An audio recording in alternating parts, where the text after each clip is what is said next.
माहिरीन अर्जियात उनका ये कहना है कि जो कश्मीर की सरजमीन है ये आज से 10,000 साल कबल वजूद में आई है। एक दिन वहाँ पर एक ऋषि आ गए। ऋषि इस्लाम से पहले के वो नेक लोग थे जिन्हें रूहानी ताकतें हासिल हो जाती थीं। वो जंगलों में सहराओं में निकल जाते थे अल्लाह ताला को पाने की कोशिश में, और उन्हें रूहानी ताकतें हासिल हो जाती थी। कश्मीर की सरजमीन निकल आई और काश और मीर का निकाह करा दिया गया, और इस निस्बत से काश्मीर उसका नाम रखा गया और बाद में जो इवाल्व होके कश्मीर बन गया।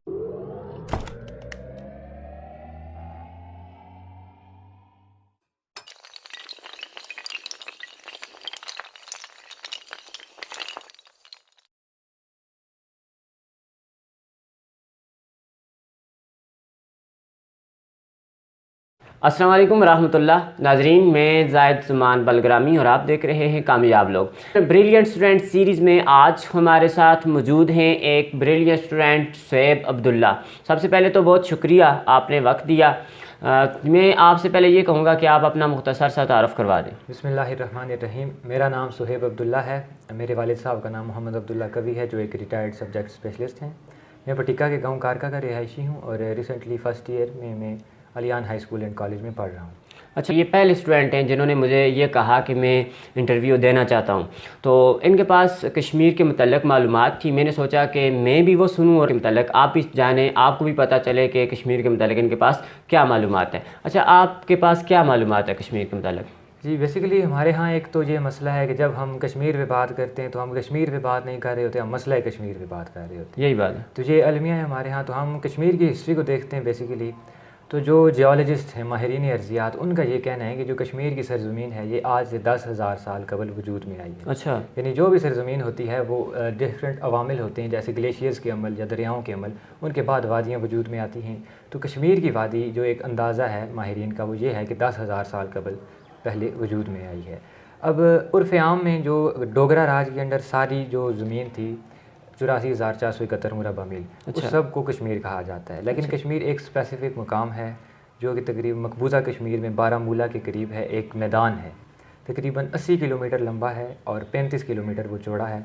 उस मैदान को खास कश्मीर कहा जाता है और बेसिक कश्मीर वो है। अच्छा। उसके बाद हम बात कर लेते हैं कि कश्मीर की वजह तस्मिया क्या है। वजह तस्मिया यानी कश्मीर को कश्मीर क्यों कहा जाता है, उसका कश्मीर नाम होने की वजह क्या है। तो इस हवाले से मुख्तलिफ़ रिवायात हैं।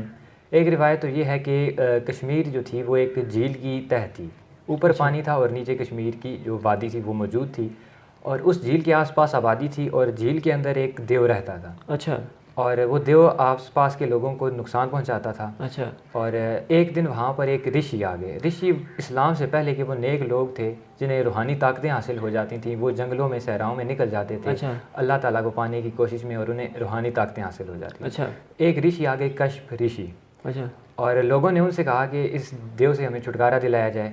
तो उन्होंने अपनी रूहानी ताकत को इस्तेमाल करते हुए जो बारामूला का पहाड़ था उसे काट दिया। अच्छा। पहाड़ को काटने से झील का सारा पानी जो था वो खारिज हो गया और देव बाहर आ गया और देव को भी मार दिया। अच्छा। उसके बाद कश्फ ऋषि बुजुर्ग की आज़ाद कराई हुई ज़मीन की बुनियाद पर इसे कश्फ मीर करार दिया गया। अच्छा। जो बाद में कश्मीर बन गया। अच्छा। अच्छा। इस हवाले से जो सबसे ज़्यादा मशहूर रिवायत है वो ये है कि जब हज़रत सुलेमान अपने पूरे लश्कर के साथ गुजर रहे थे और जब कश्मीर के ऊपर से गुजर रहे थे वो तो वहाँ वो ठहरे। अच्छा।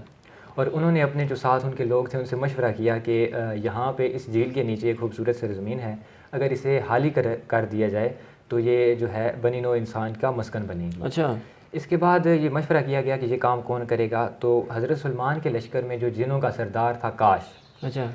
काश ने ये कहा कि ये काम मैं करने को तैयार हूँ, लेकिन मेरी ये शर्त है कि जो आपके लश्कर की एक खूबसूरत परी है मीर, उसके साथ मेरा निकाह करा दिया जाए। अच्छा। तो हज़रत सलमान ने इस पेशकश शर्त को कबूल किया और इसके बाद काश ने भी बारामूला का पहाड़ काट कर जो झील का पानी था वो खारिज कर दिया। नीचे से कश्मीर की सरजमीन निकल आई और काश और मीर का निकाह करा दिया गया, और इस निस्बत से काश्मीर उसका नाम रखा गया और बाद में जो इवाल्व होके कश्मीर बन गया। अच्छा। और एक और वजह तस्मीया है जो अल्फाज के मानी से बनाई गई है, कास और मीरा।